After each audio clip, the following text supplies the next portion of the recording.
Está no ar, Abre Aspas, o primeiro jornal multidigital do eixo SP-Rio. Abre Aspas. Olá, muito bom dia. Começa agora mais um Jornal Abre Aspas com a transmissão simultânea do Facebook da SP-Rio+, junto com o Facebook do jornal O Vale. Além também de você nos acompanhar ao vivo pelo nosso portal. Estamos ao vivo no sprriomais.com.br. Hoje é sexta-feira, dia 26 de outubro de 2018, e nós começamos essa edição trazendo a primeira da série de entrevistas com os deputados eleitos aqui da nossa região nessas eleições. E hoje nós recebemos aqui em nossos estúdios o Eduardo Cury, que é deputado federal reeleito pelo PSDB com 94.282 votos. Aqui comigo nos estúdios, me auxilia nessa entrevista, o diretor de jornalismo, o José Guilherme Ferreira. Primeiramente, deputado, é um prazer novamente recebê-lo aqui agora, já passada essa correria toda da campanha. Seja bem-vindo mais uma vez à SP-Rio+, um bom dia. Oi, Rodrigo, bom dia a você, bom dia José Guilherme, bom dia aos nossos internautas, ouvintes da SP-Rio+. É um prazer estar com vocês para a gente bater um papo aí sobre um pouco de política, né? Bom, vamos analisar então como é que foi essa campanha toda e, de repente, tudo que aconteceu nessas eleições, que foram eleições realmente bem, digamos assim, diferenciadas das demais, né? Como é que você avalia a sua própria atuação nessas eleições? Olha, Rodrigo, uma eleição absolutamente surpreendente, diferente, imprevisível, no qual o eleitor deu um recado bastante claro para tudo, né? Ou seja, ele queria uma renovação. Uma renovação em todos os pontos, em todos os lugares, logicamente aonde foi possível. Aonde a reeleição foi uma rara exceção. No meu caso específico, eu fui uma exceção, porque, em que pese eu ter tido menos votos do que da outra vez, eu fiquei muito, muito feliz, porque foi uma eleição onde, como eu disse, o recado era para renovar, e a população escolheu poucos para continuar. E eu fui um dos poucos desses que foram escolhidos para continuar. Então, para você ter uma ideia da minha felicidade, eu tive 94 mil, quase 95 mil votos, né? Eu costumo dizer, é muito difícil nesse momento que havia uma grande rejeição aos políticos. Nos últimos 3 anos, a única coisa que você ouvia era o seguinte, né? Nas manchetes dos jornais, ou na verdade nos telejornais no horário nobre, nos jornais nacionais da vida, olha, vamos renovar tudo, vamos trocar todo mundo, né? A corrupção em todo mundo é corrupto e tal. Então, isso para mim, que lutava contra a corrupção, era muito ruim. Então, ter encontrado pessoas que continuaram a confiar em mim, encontrar uma pessoa que continuar a confiar em mim, para mim já é muito gratificante. Encontrar 94 mil, quase 95 mil, que continuaram a confiar em mim, isso para mim me deixa muito honrado e muito feliz. E para as pessoas entenderem o que eu estou querendo dizer, tentar uma simbologia do que eu estou falando, imagina você entrar em 2 estádios do Itaquerão lotados, ou 2 Morumbis lotados, de gente que fala, Eduardo, eu confio em você. Né? Gritando, Eduardo. Gritando, porque teve que ser herói, né? Para votar e reeleger alguém, nessa eleição teve que ser um herói. O eleitor teve que ser um herói. Então, só realmente quem acompanha o meu trabalho, viu o que eu estava fazendo e acabou me reelegendo. Então, primeiro, eu sou muito grato, quero aproveitar a oportunidade aqui, dado a sua audiência ser bastante grande, agradecer a todas as pessoas que confiaram em mim. A maioria delas foi aqui na nossa região, do Vale do Paraíba, que pede eu ter tido votos em quase 400 cidades, mas a maioria foi aqui, logicamente a maioria esmagadora foi aqui na nossa região, porque as pessoas acompanham e conhecem o meu trabalho. Mas, como você disse no começo, Rodrigo, a lógica foi o seguinte, a grande maioria, não renovar. Quem conseguiu a reeleição, foram poucos escolhidos para continuar. Eduardo, queria fazer uma questão sobre o PSDB. Eu anotei aqui algumas coisas que aconteceram nessa eleição. Primeiro, a pouca votação do Geraldo Alckmin, né? A gente está vendo problemas no PSDB paulista, muita gente abandonando o barco do Dória, pulando para o França e mesmo saindo do PSDB. Né? Tivemos aí, como você já explicou, essa coisa da redução da bancada. Né? O PSDB, que elegeu 54 deputados em 2014, esse ano fica com uma bancada de 29 deputados. O senhor mesmo viu os seus votos encolherem. Está sendo difícil ser tucano? Muito difícil, muito difícil. O PSDB está, na verdade, colheu nessas eleições, na verdade, são ciclos. Tem eleições que você tem. Há 2 anos atrás, o PSDB foi o maior vitorioso em todo o Brasil. O maior vitorioso. Em número de prefeituras mais importantes, ganhou de lavada em vários lugares. Ó, para você ver, 2 anos depois, provavelmente ele foi um dos maiores derrotados nessa eleição. E digo, o PSDB, na verdade, ele atrapalhou bastante.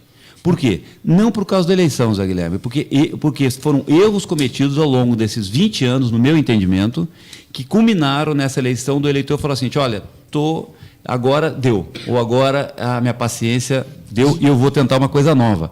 E todos esses votos de pessoas que eram simpáticas, ou gostavam, ou eram simpáticas, ou na verdade votavam até porque são um voto anti-PT, a grande maioria migraram para o Bolsonaro. Então, isso foi, na minha opinião, um recado do eleitor, claro, em relação para punir o PSDB em relação aos erros. Mas não, volto a dizer, não é nem tanto da campanha, que perde, logicamente, toda campanha, quem perde comete erros. Mas eu acho que o mais grave foram cometidos ao longo dos anos, né? E digo alguns para você, que eu, na verdade, lutei lá dentro, e eu sou uma voz, na verdade, eu fui uma voz minoritária. Então, por exemplo, de não ter se posicionado em relação aos grandes temas de forma clara ao longo desses anos. 2, de não ter feito uma posição clara ao PT em momentos cruciais, né? Por exemplo, não ter denunciado a corrupção quando ela começou, e só for denunciar agora, nos últimos 3, 4 anos. Né? O PSDB tinha que ter denunciado a corrupção do PT desde quando iniciou do PT, quando eles roubavam dos sindicatos para fazer campanha, quando eles, na verdade, faziam campanha de forma irregular, usando todo tipo de artimanha, e isso foi, na verdade, foi tolerado pelo PSDB, foi tolerado pela imprensa, todo mundo acabou tolerando o PT, porque todo mundo achava bonitinho aquele partido, mas, na verdade, o PT já cometia crimes desde o início. Então, isso acabou custando caro. E, por último, foi a parte do PSDB não ter tido a dureza necessária quando alguns dos seus membros foram investigados ou denunciados em alguns casos pontuais de corrupção. Como exemplo concreto, o Aécio Neves, ex-presidente. Eu fui o primeiro deputado a pedir o afastamento do Aécio da presidência do meu próprio partido, mas não foi uma regra. Eu fui uma exceção. Tanto é que demorou 3 meses, desde que aconteceu o episódio, 3 meses para ele sair da presidência. Então, todos esses episódios, na minha opinião, acabaram desgastando, e aí aparece um Bolsonaro que simboliza, né, que se colocou como aquela pessoa antipetista, e o PT com uma enorme rejeição no Brasil, ele acabou, e esses votos, na minha opinião, acabaram canalizando para ele, e não só para ele, mas para todos que estavam com o nome dele. Então, todos que estavam no partido dele, mesmo pessoas desconhecidas, acabaram tendo votos como um gesto de confiança ao Bolsonaro, porque, na verdade, como eu posso dizer, a grande maioria das pessoas eleitas com Bolsonaro, governadores, senadores, elas são absolutamente desconhecidas do grande público. Está muito na moda falar em refundação, né? O PSDB vai precisar se refazer? Olha, primeiro vamos aguardar o segundo turno, porque nós temos 5 candidatos do PSDB disputando o segundo turno. Rio Grande do Sul, favorito. São Paulo, favorito. Rio Grande do Sul, com o Eduardo Leite, é favorito. Melhor, quando eu falo favorito, eu digo, está na frente das pesquisas, tá? Sim. O Eduardo Leite, com uma grande vantagem no Rio Grande do Sul, um quadro novo, fantástico. Eu acho que ele vai ser uma das grandes lideranças do partido. Depois nós temos aqui em São Paulo o João Dória, com uma ligeira vantagem em relação ao Márcio França. No Mato Grosso do Sul, o atual governador, a Zambuja, está liderando com uma folga, com uma diferença razoável. Depois nós temos disputando o segundo turno em Roraima e também disputando o segundo turno em Rondônia. Então, nós temos 5 estados. Eu acho que essa lavagem de roupa suja, eu acho que é mais grave ainda. Eu acho que vai ter que entrar num consultório psiquiátrico, nem psicológico. Eu acho que ele vai se dar logo depois da eleição, baseado no recado total que o eleitor der em relação a essas eleições. O próprio Geraldo Alckmin diz que falará depois do segundo turno. Sim, né? Porque, lógico, você tem coisa acontecendo e você tem que esperar o eleitor, ele deixar claro qual é o recado dele. Mas, sem dúvida alguma, ou o PSDB arruma um jeito de mudar a sua forma de atuar, e eu digo para você, uma delas que eu não admito, que é o seguinte, tem que ter posições claras. O eleitor não aceita mais político sabonete. Olha, eu sou mais ou menos isso. Não, olha, você tem que ter posições claras, mesmo que essa posição possa desagradar parte dos eleitores. Um líder, ele tem que ter coragem de dizer para aquilo que ele a que veio, ou pelo menos explicar quais são as suas posições, né?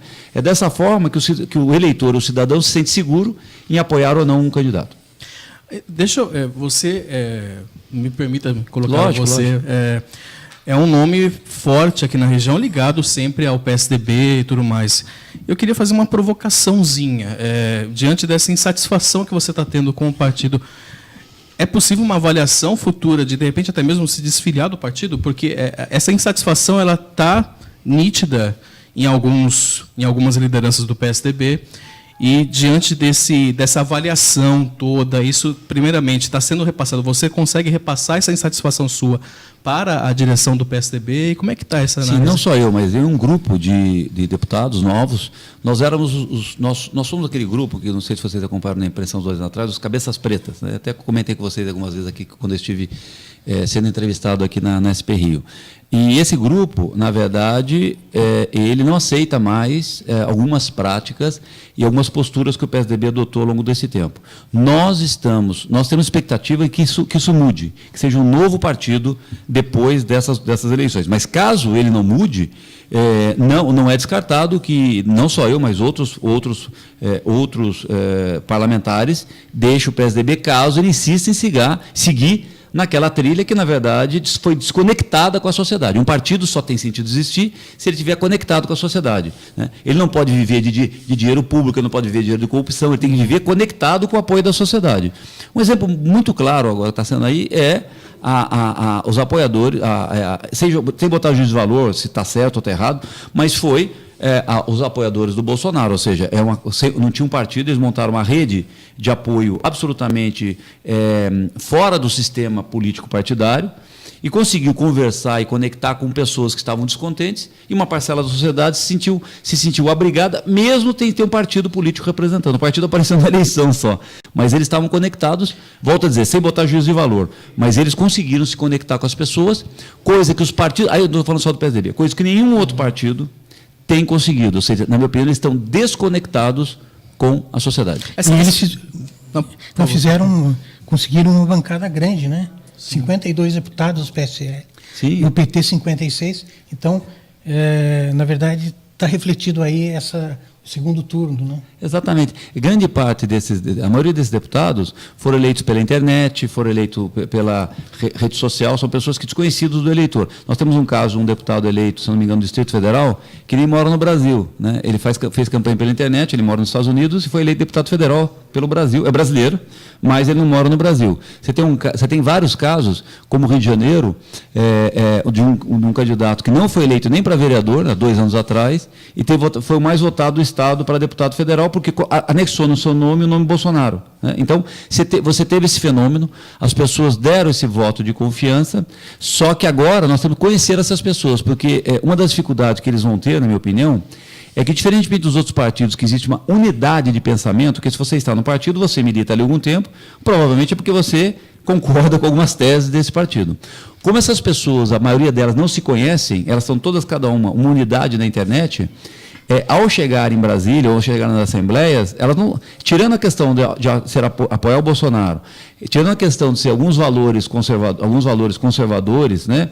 Tirando isso, o resto tudo, elas não se conhecem, ninguém sabe o que elas pensam. Sem contar que o próprio programa do candidato meio... A gente não sabe direitinho. Exatamente, porque ele na verdade, está liderando as pesquisas, na minha opinião, ele é o grande favorito para ganhar a eleição, mas ele pegou um sentimento que estava adormecido na sociedade e se colocou como representante muito bem. Mas ele não fez uma campanha tradicional, como, por exemplo, ele não prometeu uma ponte, uma estrada, nada, zero. Ele não prometeu nada em relação à saúde, nem acho que deva. Eu estou querendo dizer o seguinte, se ele chegar à presidência, ele chega bastante leve em relação a esses compromissos, ou seja, ele não tem obrigação porque ele não prometeu nada.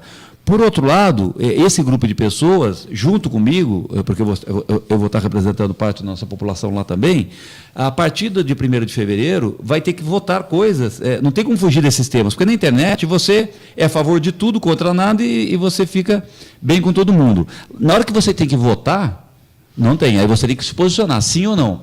Esse grupo de pessoas é uma grande incógnita ainda, porque nós não sabemos, em relação à grande maioria dos temas, o que eles pensam. Sim, então, porque uma coisa é a campanha, outra coisa é o início do governo. Né? Então, volto a dizer, se eles fossem um partido convencional, que estava vindo com tempo, que tem uma cartilha, tem um ideário, você sabe, esse pessoal vai defender tal coisa. Né? Agora, como eles, na verdade, eles são pessoas comuns, que estavam dentro de casa e se tornaram eleitos pela internet, você não sabe exatamente o que, em relação, vou dar um exemplo, qual a reforma da Previdência? Você não sabe. Você não sabe por quê. Cada um ali, por exemplo, vou dar um exemplo, foi eleito um grande número de servidores militares. Né? Esse grupo vai ter muita dificuldade em votar uma reforma da Previdência. Principalmente coisa que o Bolsonaro, se tirar coisa que o Bolsonaro sabe e já disse que vai ter que fazer. Então, você está entendendo? Então, isso vai causar um conflito. Então, nós temos que aguardar ainda todo esse grupo de novos que vão assumir os seus cargos, porque nós não sabemos ainda o que eles pensam em relação a temas específicos. Lógico, a gente sabe o seguinte, eles estão, eles, na verdade, eles rejeitam o PT, no caso, aí eu também, eu compartilho com eles têm valores conservadores, a gente sabe mais ou menos de algumas coisas, mas a grande maioria dos temas que são votados, ainda nós não sabemos. Então, essa é a grande incógnita para o ano que vem. Como a tropa do Bolsonaro vai se comportar mediante a temas específicos no qual o sim e o não é entre o bom e o ruim. Às vezes o sim e o não é você votar entre o ruim e o menos pior. E aí eles vão ter que se posicionar, sair da bolha, né, que eu chamo, e vão ter que se posicionar em relação a esses temas. Bom, nós estamos percebendo, como eu falei no começo, são eleições totalmente diferentes, atípicas, né, que nós estamos vivendo, diante, por exemplo, de um cenário que você está votando, muitos estão votando, não pelo candidato em si, mas para que o outro não ganhe. Né? Existe esse movimento muito forte também nessas eleições. Vários políticos do PSDB também tomaram essa atitude de apoiarem Bolsonaro contra o PT. Né? A atitude sua também de apoio ao Bolsonaro, justamente esse voto contrário ao PT. Isso não prejudica um pouco a democracia, em termos de você não estar votando diretamente no que o candidato está propondo, mas sim no que ele representa como algo contrário a um outro candidato? Você tem razão, Rodrigo. Não é ideal o quadro de uma eleição que a gente tem, no qual os Estados fazendo campanha contra, ninguém fazendo campanha a favor. O meu voto no primeiro turno foi de Geraldo Alckmin, porque eu achava que ele era mais preparado, mas, como eu disse, o eleitor, quem está no jogo da democracia, tem que aceitar as regras da democracia. Eu votei no primeiro turno no Geraldo Alckmin, eu achava mais preparado. A grande maioria dos eleitores brasileiros não entendeu dessa forma. Entendeu que, na verdade, os dois candidatos que deveriam representar o segundo turno eram o Haddad do PT e o Jair Bolsonaro. Então, você tem uma campanha, na verdade, de um contra o outro. E, nesse quadro, para mim é muito claro, eu considero um grande risco ao país o retorno do PT. Não só pelo esquema de corrupção todo que eles montaram, mas toda a raiva que eles têm de tudo que aconteceu, e acho que eles farão um governo muito pior do que fizeram antes. Então, no meu caso especificamente, o meu voto é aquele candidato que a população escolheu para barrar o PT. E agora você tem razão. Mas é um tiro no escuro também, né? Sim. Colocar o Bolsonaro. O Bolsonaro é uma coisa imprevisível. O PT é uma certeza. É a certeza da corrupção continuar. É a certeza de uma venezuelização. É a certeza de uma grande crise, porque eles vão tentar fazer de tudo para tirar os seus membros da cadeia. E, logicamente, vai criar uma grande crise institucional. Então, sim, o Bolsonaro é desconhecido porque ele nunca administrou nada, ou pelo menos ele nunca... logicamente, você não tem clareza sobre o que ele vai fazer, mas o risco é que o PT é uma certeza. Então, tem uma certeza do desastre, uma possibilidade de acertar. Logicamente, eu e grande parte do PSDB, essas decisões são individuais. O partido liberou para que cada pessoa pudesse decidir.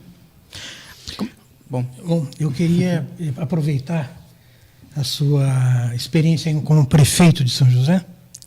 A gente viveu aí esses últimos 2 dias um grande problema em relação à comunidade que mora no Banhado, né? Ontem a cidade foi paralisada, há um vai e vem aí de fecha a entrada de acesso à comunidade ali do Banhado. Esse é um problema antigo, né?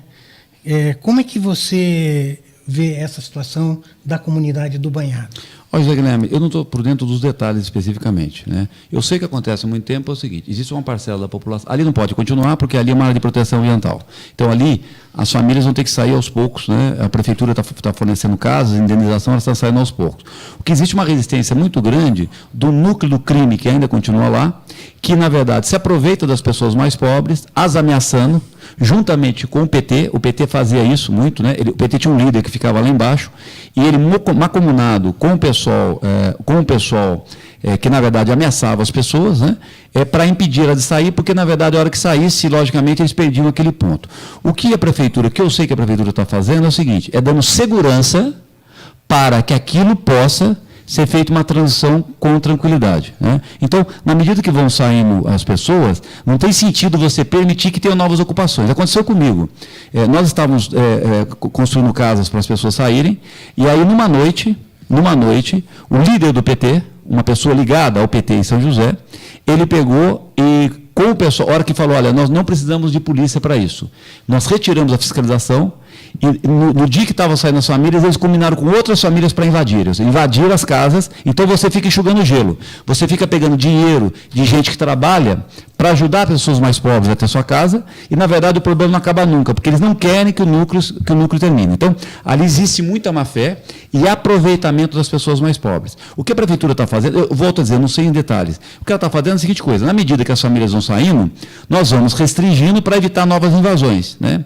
Logicamente, o crime não quer, nem o PT, porque eles vivem na invasão, porque eles invadem e achacam as pessoas a pagar aluguel para eles, né, para perpetuar a pobreza e as pessoas mais pobres ficar subjugadas. Então, isso é uma política deliberada das esquerdas, e a prefeitura tem todo o direito, tem todo o dever de proteger as pessoas. Tomar muito cuidado com isso. Teve uma decisão, eu acho que eu vi lá no jornal, colocaram uns cones e tudo mais, mas a informação que eu tenho é que não impediu ninguém de circular. Não impediu ninguém de circular. As pessoas continuam circulando normalmente. É que, na verdade, aquilo é um problema. A hora que acabar ali, o crime e, logicamente, os aproveitadores não têm mais como usufruir daquilo. Então, é uma política deliberada da esquerda e, infelizmente, encontra apoio em algumas pessoas desavisadas aí. Deputado, o senhor foi prefeito aqui e já, pelo menos uma manifestação aqui de um dos nossos internautas aqui, o Gabriel Salles. Quero agradecer a audiência, né? Você que acompanha tanto a transmissão pelo SP Rio Mais, como também pelo Facebook do Jornal Vale, participe, interaja conosco. Muitas pessoas aí já deixando seus comentários. Uma delas é #VoltaCuriPrefeito. O senhor está como deputado e tudo mais, mas retornar aqui ao ambiente de São José dos Campos, o senhor sempre está por aqui também, né? Eu moro sente aqui. falta de estar também diante lá no Paço Municipal ali, enfim. Não, vamos lá. Primeiro, eu já cumpri, eu fui prefeito, eu fui secretário 8 anos com o Emanuel. Agradeço o carinho do nosso telespectador, ou do nosso ouvinte, ou do nosso... tudo junto, internauta. Tudo junto, agora internauta, né? Tudo. Então, agradeço, mas eu, na verdade, fui secretário 8 anos, depois fui prefeito mais 8. Acho que eu cumpri a minha capacidade de colaborar com a cidade durante 16 anos. Então, eu agora estou com esse desafio, né? Foram 4 anos como deputado federal, escolhido, de novo, eu fui o candidato mais votado daqui de São José dos Campos, né? O segundo foi Eduardo Bolsonaro, né? Ou seja, é um fenômeno também interessante, né? O segundo colocado em São José, atrás de mim, foi Eduardo Bolsonaro, que não é daqui. Então, o fenômeno das redes sociais. Mas eu sou deputado hoje, eu continuo morando em São José. Na verdade, as votações de Brasília, elas são terças, quartas e quintas, como qualquer capital do mundo, é sempre assim. As segundas e sextas, sua obrigação é estar na sua comunidade prestando conta, como eu estou fazendo aqui hoje é uma sexta-feira. Então, eu agradeço o carinho, mas eu tenho que cumprir a minha obrigação, meu mandato de deputado, e agora mais 4 anos. Esses 4 anos novos aí, diante desse cenário até mesmo de novos eleitos e tudo mais, é um desafio também diferente também que você vai ter agora para esses 4 novos anos, não? É assim, Rodrigo. Primeiro, que nós temos que adaptar a nova realidade do país. Os meus valores, como eu costumo dizer, como eu comentei na campanha, continuam os mesmos, né? Agora, a forma que você se relaciona com o seu patrão, que é o cidadão, eu acho que tem que mudar. Eu acho que vai mudar. As pessoas estão cobrando uma proximidade maior, e as redes sociais permitem isso. Coisa no passado que você, esperava uma campanha, você fazia um jornal, ou então somente uma entrevista a cada 6 meses na TV, ou a cada 1 ano na TV, ou a cada 6 meses, 3, 4 meses na rádio. As pessoas, o eleitor está demandando posicionamentos diários. Então, vou dar um exemplo para você. Quem votou em mim são pessoas que me acompanhavam o meu mandato, estavam cientes do que estava acontecendo no meu posicionamento. Então, por exemplo, eu acho que os novos eleitos vão ter que prestar contas semanalmente, e não mais a cada eleição, ou não a cada programa de rádio, porque essa relação com o eleitor se estreitou. A prova é que o eleitor escolheu um candidato que mora em Miami. Então, para ele, não faz muita diferença, pelo menos nessa eleição não fez muita diferença, se ele mora no bairro ou se ele mora em Miami, né? Então, a internet aproximou as pessoas. Nem tudo são flores na internet, mas vamos lá. Ele aproximou as pessoas e, na verdade, os novos representantes do povo, dessa nova legislatura, eu acredito que vão ter que estar mais próximo das pessoas de uma forma ou de outra. Muito bem. Bom, já está aqui 9 horas e 38 minutos. A gente quer agradecer a presença aqui. Agora é uma nova caminhada também, uma caminhada que você já está acostumado aí dentro do Congresso lá em Brasília, mas sempre é um novo desafio. A gente quer desejar sorte e sempre, claro, né, fazendo votos de que investimentos, melhorias sempre venham aqui para a nossa região, seja um bom representante. Com o maior prazer. Todas as vezes que vocês me convidarem, eu estarei aqui. Muito obrigado, viu, Cury, pela presença aqui mais uma vez e boa sorte aí. Obrigado, Rodrigo. Obrigado, Zé Guilherme. Obrigado a todos da SP Rio Mais. É um prazer estar com vocês. Eu gosto muito de estar aqui e bater um papo com os internautas. Muito bem, obrigado mais uma vez pela audiência. A gente vai para o intervalo rápido e a gente segue com o noticiário aqui regional. A gente tem pesquisas, enfim, reta final das eleições aí bastante movimentado e, é claro, também as notícias regionais com o Jornal Abre Aspas. 2 minutinhos, na volta a gente retorna com o Jornal Abre Aspas.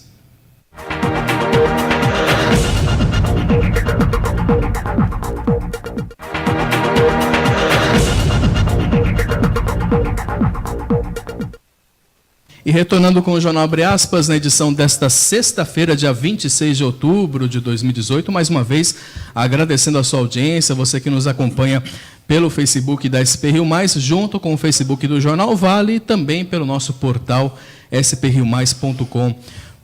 Lembrando que a entrevista anterior que nós tivemos aí com o deputado eleito, Eduardo Cury, já se encontra nesses canais, já está no spriomais.com.br para você rever essa entrevista que acabou de acontecer aqui ao vivo. Muito bem, a gente segue aqui com essa edição e hoje a gente está aqui mais uma vez com o Zé Guilherme, fazendo companhia aqui sempre, como diretor de jornalismo da emissora, e hoje a gente está estreando com a presença de Paula Dalbello, que está à frente aí do movimento de empreendedorismo da Associação Comercial e Industrial de São José dos Campos, aqui de São José, que é o ACI Mulher, né? Que é voltado para esse público feminino. Primeiramente, bom dia, Paula. Seja bem-vinda aqui ao SP Rio Mais. Muito bom dia, Rodrigo. Muito bom dia, Zé Guilherme. Prazer estar aqui. Você já esteve aqui com a gente antes, já, né, em entrevistas na rádio, né, falando justamente sobre esse empreendedorismo. Como é que está a CI Mulher, o trabalho que vocês desenvolvem? É um trabalho crescente, é um trabalho de formiguinha, que a gente costuma dizer, para despertar na mulher seu potencial, despertar para quem quer empreender, para quem já empreende. Empreendedorismo é muito solitário. Nós, mulheres, sentimos muito isso no dia a dia, sentimos falta com quem conversar, com quem trocar ideias, com quem, às vezes, pegar uma dica, um insight, né? Negócio, hoje em dia, empreender não é fácil. Sim. Não é fácil, né? Muitas lojas fechando, muitos negócios, às vezes negócios. Estive ontem no Parque Tecnológico, negócios, eles deram exemplo, né, de empresas gigantes, né, americanas fechando, porque o varejo está mudando. Isso que o deputado Eduardo Cury falou sobre a internet, né? A internet tem o lado bom e o lado ruim, então se nós, enquanto empreendedores, também não nos atentarmos em relação a isso, a gente morre. E os encontros eles servem para isso, para atualização, para conteúdo, para conexões, né? Que bacana. Permaneça conosco nessa comunicação para a gente também divulgando, né, as ações da CEM Mulher, sim, que é muito importante, né, Zé? Bom, vamos falar de eleições, até porque nós estamos há 2 dias aí para o dia da votação. Eleições 2018. O Datafolha ele divulgou uma nova pesquisa aí para a corrida presidencial nesse segundo turno. A margem de erro é de 2 pontos para mais ou para menos. Nós vamos agora aos números na sua tela.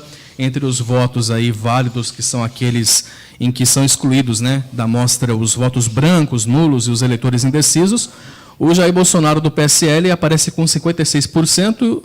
E antes ele tinha 59%. Fernando Haddad do PT aparece com 44% e na pesquisa anterior ele tinha 41% dos votos. Já nos votos totais, Bolsonaro tem 48%, antes tinha 50%, já Haddad tem 38% e antes ele tinha 35%. Brancos e nulos somam 8% e os indecisos 6%. É muita gente, né? Muita gente indecisa, né? Tem muita gente indecisa e isso pode mudar um pouco o cenário que a gente está vendo agora aqui, né? E a gente vai então agora com o comentário, né, do jornalista José Guilherme Ferreira sobre esse assunto.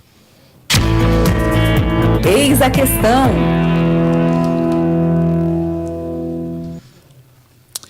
E identificamos neste final de campanha eleitoral para a presidência 2 cenários distintos, né? O Haddad agarra-se na ideia da virada, baseado justamente nesses números das últimas pesquisas. É uma ideia, digamos, mobilizadora, de movimento. O Jair Bolsonaro cobra dos aliados uma militância. Percebeu que o clima de já ganhou é uma posição de acomodação, de desmobilização e de certo relaxo. Tenta consertar alguns estragos refletidos nos seus números, os casos do STF e do escândalo das fake news. Haddad quer coroar esse momento, às vésperas da votação, com uma cereja cearense. Espera o apoio explícito de Ciro Gomes. É outro movimento que precisa ser visto com realismo, o realismo à la Mano Brown, que apontou erros de condução do PT num ato de apoio ao próprio PT.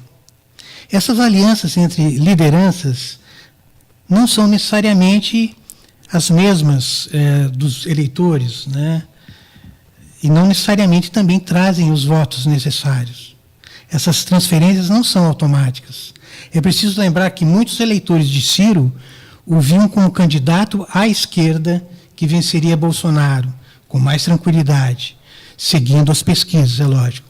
Mas Ciro também era uma opção para aqueles eleitores que viam nele uma boia de salvação, também contra o PT. O Datafolha também ele teve pesquisa para o governo do estado de São Paulo, né? Então a gente vai agora aos números dos votos válidos. O João Dória do PSDB tem 52%, na pesquisa anterior ele tinha 53%, Márcio França do PSB, 48%, antes ele tinha 47%. Está bem disputado, mas a diferença está bem assim acirrada aí na questão do estado aqui de São Paulo, né? Ainda é muito indefinido, mas muitos dizem aí que Dória ganha, enfim. Está bem definido, não é, Zé? Eu acho que está bem definido. A gente viu aí que a Associação Comercial teve um papel importante aí nos debates, né? É verdade. Fez várias promoções aí, né? Todos os candidatos participaram. Isso é bom, né? Muito bom. Quando você dá oportunidade para todos falarem, né?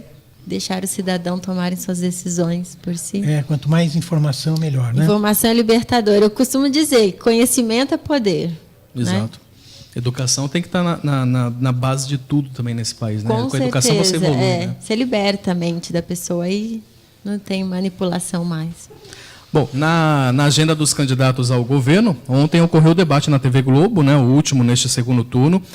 Um debate que foi, mais uma vez, marcado aí, né, por inúmeras manifestações da plateia presente no estúdio. Aliás, a todo momento o César Tralli se sentia incomodado ali, a gente percebia que ele ficava irritado com a plateia. E eu me pergunto, se a plateia não pode se manifestar, por que tem a presença da plateia também, né? Você segura, as pessoas elas estão... Para que elas estão ali? Enfim, democraticamente elas têm que estar ali, né, enfim, para poder... Mas se eles não podem se manifestar, então não tenha plateia. Faça debate sem plateia. Então, está aí a dica do Rodrigo Fernandes. Não, mas é uma pergunta que eu me faço sempre quando... E a irritação, às vezes, é um pouco até constrangedor para a gente que está assistindo. O Tralli, diversas vezes, como aquelas professorinhas chatas, sabe? De ficar sempre falando a mesma coisa para o aluno. Olha, meu filho, para de ficar gritando aí na sala de aula. E a mesma turminha lá do... Enfim, mas é o que movimenta, é o que gera memes, é o que faz a alegria do povo, isso é legal também. Mas atrapalha também a questão de você expor as ideias, né? De você conseguir fazer com que o candidato tenha uma certa tranquilidade ali para expor, enfim. Para desenvolver a ideia, né? Exato. Interrompe. Bom, foram várias alfinetadas aí de ambos os lados. Nos 2 primeiros blocos o debate foi propositivo, né? A partir do terceiro é que os ataques tiveram início e não pararam aí até o término do encontro. Para se atacar, os dois repetiram as táticas exibidas aí nos 2 primeiros debates anteriores, né? Na semana passada entre a Band e a Record. O Tucano, o O João Dória ele tentou colar a imagem do rival à esquerda, usando o apoio anunciado do MST nessa semana ao atual governo, além de acusar um vereador do partido de França de propagar fake news. Já Márcio França, o PCBista, ele relembrou que o oponente deixou a Prefeitura de São Paulo após 1 ano e 3 meses, voltou a citar empréstimos pedidos por Dória quando era empresário e criticou ações de marketing do rival. Você vai acompanhar agora alguns trechos que nós separamos desse debate de ontem. Você aqui em São Paulo teve menos da metade dos votos que você teria na eleição de prefeito para governador. Você não acha que alguma coisa deu errado aqui? Márcio, eu quero voltar a falar de propostas. A população que está aqui quer a apresentação de propostas. Silêncio, senhores, por favor. O debate mal começou. Eu quero reforçar a necessidade do silêncio aqui para que a gente não perca, né, e não tenha desrespeito em relação a quem está em casa e não perca o andamento do debate. Primeiro, é importante lembrar, para você que mora no interior, pega um telefone, liga para um parente, um amigo aqui na capital e pergunta: por que as pessoas não votam no João Dória aqui? Hoje, nesse Datafolha, 60-40. É uma lavada, né? É uma coisa estranha, porque as pessoas nem sequer, muitos não me conhecem. Elas não querem é você. Elas te rejeitam, né? Porque você fez esse movimento de sair da prefeitura e é claro que frustrou as pessoas. É uma característica sua fazer as coisas todas meio marquetadas e depois não cumprir até o final. Candidato João Dória, 1 minuto, por favor, para a sua réplica. Eu não faço fake news, nem promovo fake news, nem tenho vereador da minha base conduzindo fake news criminosos como você tem, um tal de Camilo Cristóforo, que aliás tem uma folha corrida que vai daqui até aquela Câmara, quase 4 metros de folha corrida criminal, e é do seu partido, não é do meu partido. Seu aliado, né? Não, senhor. Andou com seu você? aliado. Viajou com você? Seu aliado, do seu partido. Ele é PSB, é do seu partido. Foi assim. Na agenda dos candidatos à presidência da República, Fernando Haddad, do PT, voltou a dizer ontem que sente um clima de virada na campanha que ligou para o presidente do PDT em busca de um apoio mais efetivo do ex-candidato Ciro Gomes e reforçou o pedido para que o segundo turno transcorra com tranquilidade. O que nós queremos evitar é o que aconteceu no final do primeiro turno. Se a gente conseguir evitar aquela avalanche de notícias falsas que circularam entre sexta e domingo do primeiro turno, a gente pode chegar a um bom resultado eleitoral. O que a gente quer é eleição limpa, eleição livre, clima de paz no país, sem gestos de violência. Está virando. Tem uma onda legal acontecendo no país. Eu comuniquei, é minha obrigação. Se eu pretendo presidir o país, eu tenho que ter esse tipo de comunicação fácil com as pessoas. Fica mais fácil com o Ciro, claramente. Já o candidato do PSL, o Jair Bolsonaro, em entrevista à TV Globo, disse ontem que sofre com rótulos falsos e negativos colocados nele pela esquerda, mas que irá fazer um governo de conciliação. Respeito a todos e foi vítima, né? Sou vítima ainda de rótulos como homofóbico, racista, fascista, xenófobo, entre outros. Afinal de contas, Trump sofreu muito isso nos Estados Unidos, por ocasião das prévias, e depois durante toda a sua candidatura, e a maneira que a esquerda tem de me atingir, dizendo que eu farei, caso presidente, um péssimo governo voltado a essas pessoas do Brasil. Isso não é verdade. Pode ter certeza que, uma vez eu chegando, vou continuar sendo o que sou hoje, exatamente. Um governo de conciliação, um governo para todos no Brasil. Ele está num diálogo mais paz e amor, né? Vamos dizer assim, Zé? Tem que ser, porque ele viu os números caindo nos outros momentos, né? Bom, vamos ver como será o futuro do Brasil a partir do domingo, né? Do próximo domingo aí, com as eleições deste ano. A seguir você acompanha como ficará o tempo nesse final de semana em toda a nossa região e também as notícias aqui do Vale do Paraíba. O jornal Abre Aspas volta dentro de instantes.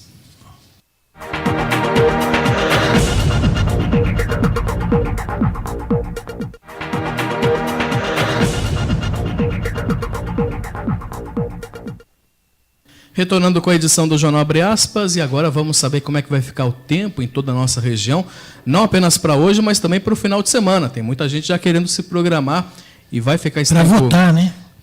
É verdade, tem o voto. Eu estou pensando em sair, em passear, mas tem que ter o compromisso como cidadão, né? Você tem que votar. Então vamos saber como é que vai ficar esse tempo. Bem lembrado, Zé Guilherme. Caio Souza, fala, Caio. Fala, Rodrigo Fernandes, muito bom dia. E a sexta-feira vai ser mais um dia de tempo bem instável na nossa região. Nós teremos um dia de céu predominantemente nublado e com possibilidade de chuva fraca a moderada a qualquer momento. E por causa dessa maior nebulosidade, os termômetros não vão subir muito, não. A máxima prevista no Vale do Paraíba é de 23 graus apenas. Na capital paulista ficaremos nos 21, no litoral norte também nos 21 e na Serra da Mantiqueira 16 graus de máxima. E já que finalmente chegou a sexta-feira, vamos dar um panorama do tempo aí para o final de semana. No sábado, a passagem de um ciclone extratropical pelo litoral norte pode trazer aí um pouco mais de chuva e chuva mais pesada para a nossa região. O sol tende a aparecer um pouco entre nuvens, o que eleva as temperaturas à tarde em torno aí de 2 graus em comparação ao que vamos ver hoje. Já no domingo, as temperaturas caem em uma média aí de 4 graus aproximadamente, mas as chances de chuva diminuem. Caio Souza, direto da sala de operações do Tempo Vale para o jornal Abre Aspas. Obrigado, Caio. Vai fazer aquele friozinho, mas pelo menos não vai chover, não vai prejudicar tanto assim para você se deslocar, né?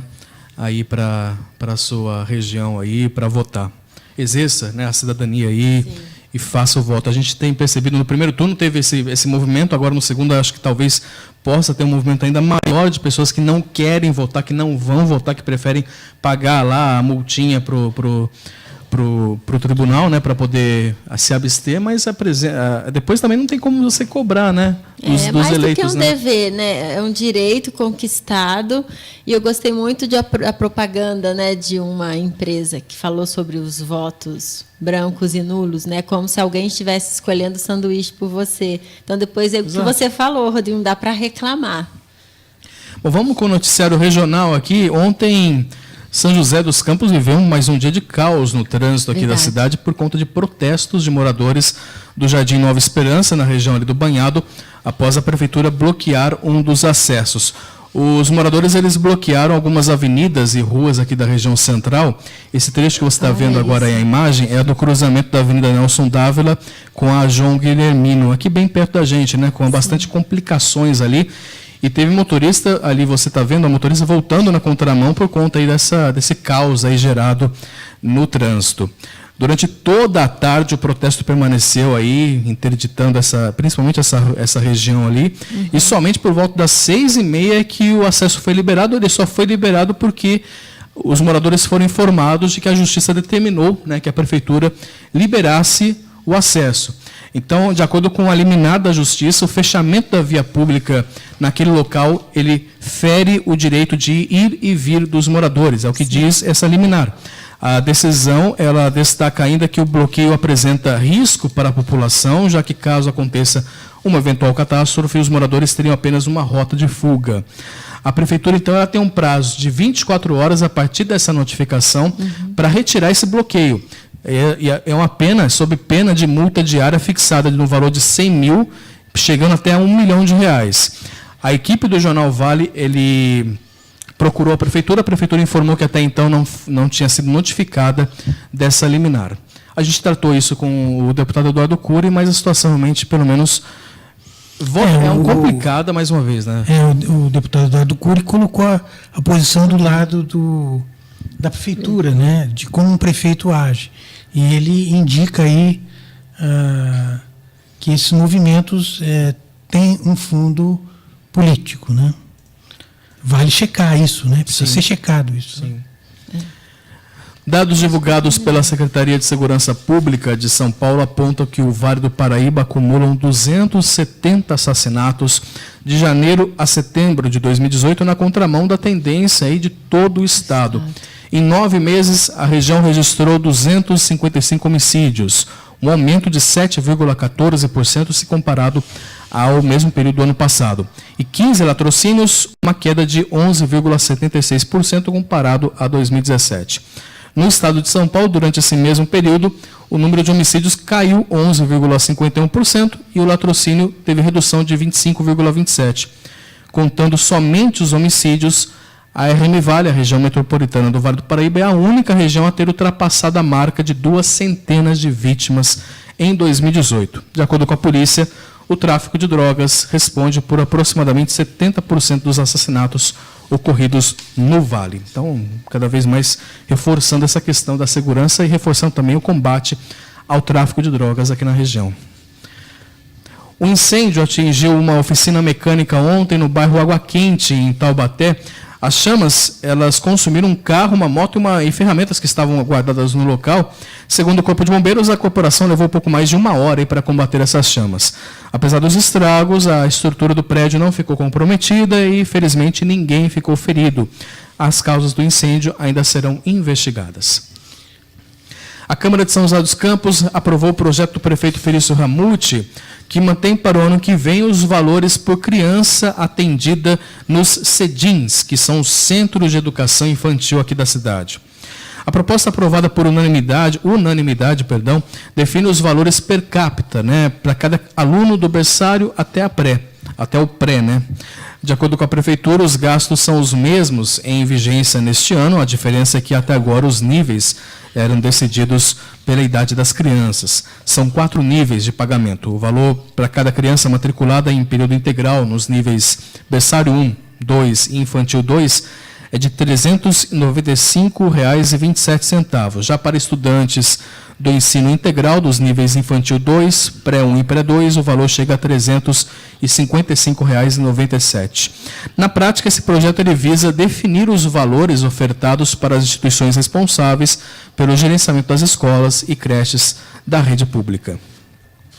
Falando de economia, a Alstom, lá de Taubaté, que tem fábrica em Taubaté, em negociação aí de fusão com as atividades ferroviárias com a alemã Siemens, tem a expectativa aí de que o acordo alavanque a produção da fábrica aqui da cidade de Taubaté a partir do primeiro semestre de 2019. Com o contrato aí para atender o metrô do Chile, a direção da multinacional francesa projeta aí que a criação de uma nova organização com a Siemens possa render contratos para a produção na fábrica aqui do interior de São Paulo. Isso porque a Siemens não tem fábrica na América Latina e a planta aqui na região do Vale do Paraíba ela passaria a ser considerada estratégica pelo grupo. A Alstom também quer produzir em Taubaté ônibus elétricos. A intenção é produzir no Brasil um modelo que foi lançado na Europa como um novo conceito de modalidade, que é o chamado APTIS, ele alia conceitos de um VLT à estrutura e flexibilidade de um ônibus. Esses projetos, da área industrial é importante também para alavanca de alguma maneira o varejo, Com certeza, gera mais emprego, renda per capita aumenta, as pessoas consomem mais, os lojistas, crescem, todo mundo. Gera mais impostos. A economia gira, Gira, é o que a gente está precisando. Boa notícia essa. E falando do mercado financeiro, o dólar terminou ontem em queda, a gente vai ver agora os números aí na sua tela. A moeda norte-americana recuou 1,15% e encerrou sendo vendida a 3,70. O dólar turismo também teve queda aí de 1,01%, vendido a 3,90. A Bovespa encerrou o pregão em alta de 1,23%.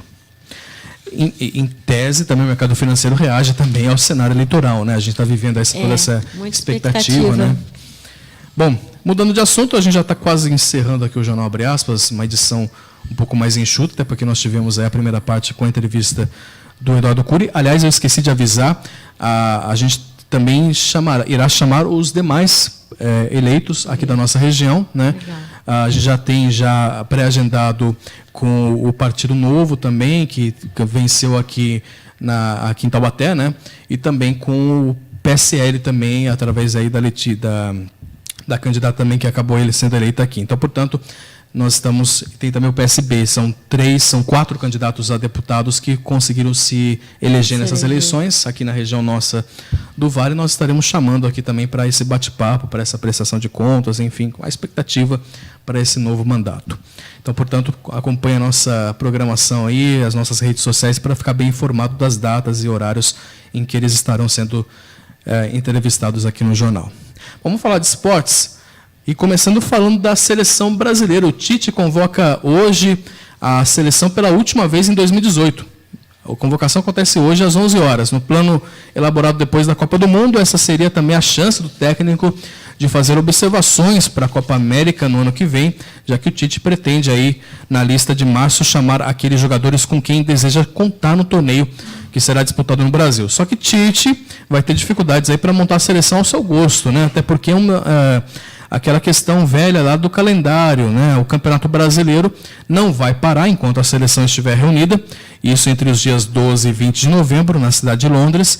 Isso significa que convocados de clubes nacionais perderiam certamente as partidas das rodadas aí das 34ª e 5ª rodadas e possivelmente da 36ª, disputada aí um dia depois do segundo amistoso. Enfim, vamos ver como é que os clubes brasileiros e a CBF vão se comportar diante desses empecilhos. A convocação acontece hoje, logo mais às 11 horas, daqui a 1 horinha, e os amistosos serão contra Uruguai no dia 16 e Camarões no dia 20. Boa sorte, né, para o Brasil. E fim de semana chegando também, vamos àquele balanço rápido sobre os jogos do fim de semana aí pelo Campeonato Brasileiro. O São Paulo abre a rodada de hoje, enfrentando o Vitória no Barradão às 7h30 da noite. Lembrando que teremos eleições no domingo, portanto os jogos acontecem sexta e sábado. O jogo mais importante da rodada vai acontecer neste sábado, às 7 horas, no estádio do Maracanã. Flamengo e Palmeiras fazem o duelo do primeiro contra o segundo colocado. O Palmeiras vem com 4 desfalques, enquanto o Flamengo vem com dificuldades aí internas de indisciplina de jogadores. Vamos ver aí quem se sai melhor nesse duelo. Tudo bem. Lembrando, Zé, também que a gente está falando da programação do esporte, também nós temos programação cultural nesse final de semana, a Semana Cassiano Ricardo também, que prossegue aqui em São José dos Campos, que tem sido uma semana extremamente produtiva para o cenário cultural, aí, para movimentar a cultura da nossa região. Amanhã, aliás, hoje, a programação que eu estou vendo aqui hoje tem Mostra Cassiano Ricardo no celular, vídeos sobre a vida e obra do poeta Cassiano Ricardo, produzidos por alunos da rede municipal e também estadual e particular de ensino por meio do celular. Vão ser apresentadas a eles, tiveram orientação dos professores e vão ser apresentadas essa mostra muito bacana, né?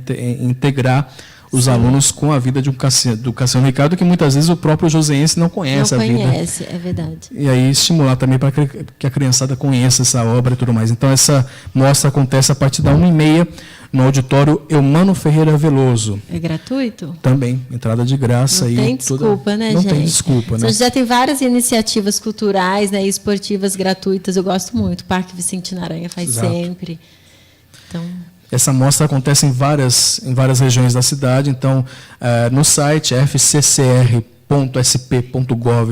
você tem lá a programação completa, né, que segue até amanhã. Então, amanhã é o último dia aí dessa amanhã mostra. Tem um show, né? Amanhã com o Renato Braz, que é um cantor paulistano de MPB, aliás, um cantor bem influente no cenário da MPB, um artista que ganhou vários prêmios, enfim, tem destaque aí com CDs gravados como intérprete. Ele tem apresentação no Parque Vicentino Aranha, às 4 horas da tarde. Então, olha, alinhar o ambiente do parque com um show de MPB, perfeito. É isso mesmo. Programação ótima aí para o seu sábado. Então, portanto, se programe direitinho, shows, teatro, cinema, enfim. Aproveite o final de semana com muita responsabilidade, mas também com garantia de... Tem muita coisa boa que não precisa pagar nada. Dá para aproveitar, dá para votar, dá para fazer tudo. Exato. Paula, eu quero agradecer, a gente já está encerrando então aqui o Jornal Abre Aspas desta sexta-feira. Eu queria agradecer a sua presença aqui conosco. Eu que agradeço o convite. Seja sempre bem-vinda aqui a essa bancada aqui. Muito obrigado. Obrigada. Uma ótima semana. Ótima semana, fim de semana para vocês. Boas eleições para nós, né? Que Deus nos abençoe. E até semana que vem. Zé Guilherme, nos encontramos na segunda? Segunda, não, domingo, né? É domingo, sim, domingo. Estaremos juntos ao vivo A Você partir viu das... que ele já queria ir para a praia, já acabou com a programação. O meu diretor já me proibiu.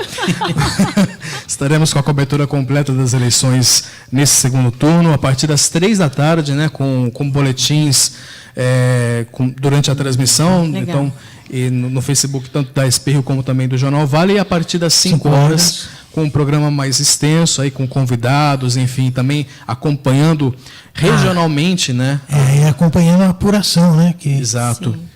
E estaremos também, a nossa intenção é também estar nos comitês, acompanhando tanto o PSL como o PT regionalmente, né? Como é que eles estão acompanhando, como é que eles vão acompanhar aqui da região os resultados nacionais e, é claro, também o resultado do governo do Estado de São Paulo, que está bem disputado aí, a gente vai acompanhar todos os números. Nossa, haja coração. Haja coração, como diria o Galvão. Zé, então, até domingo. Até domingo. Então, um ótimo final de semana para você, vote com responsabilidade e a gente se encontra no domingo com essa cobertura completa e na segunda-feira com o Jornal Abre Aspas, a partir das 9 horas. Até mais.